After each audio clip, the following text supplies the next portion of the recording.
l'histoire a démarré avec Jean-Baptiste Grange, qui a eu ce bandeau qui a été tricoté par sa sœur Alexia en 2009, lors des championnats du monde.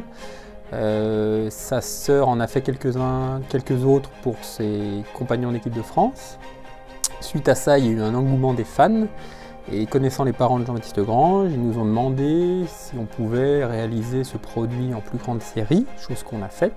Et l'histoire de la marque Le Drapeau a démarré ce jour-là en fait. Depuis cette date, ce porte-bonheur est devenu un objet fétiche. Aujourd'hui, il se décline couleur, matière, forme, et chaque année la production augmente de 20 à 30% pour atteindre cette année 50 000 pièces et un chiffre d'affaires d'environ 900 000 €.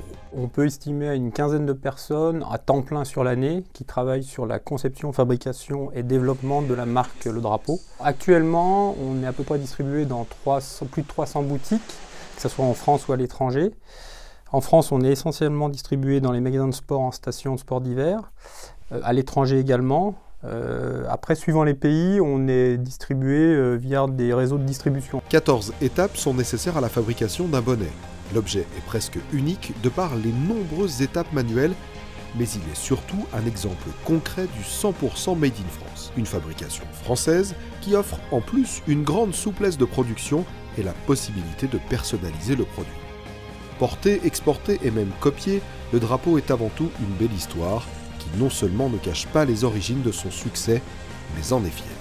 On n'aurait pas eu la même destinée si on n'avait pas eu au départ nos VRP de luxe que sont Jean-Baptiste Grange et Julien Liseroux, sans lesquels l'aventure n'aurait même pas démarré. Il a une vraie histoire, il y a une vraie identité derrière la marque, et je trouve que c'est effectivement le faire-valoir de notre marque, Le Drapeau, c'est qu'il part d'une identité forte et qu'on s'en est servi.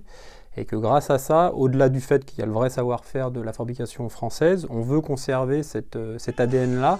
La visibilité médiatique se poursuit. Absent aux Jeux Olympiques, le drapeau sera porté pour les Jeux Paralympiques de Sotchi.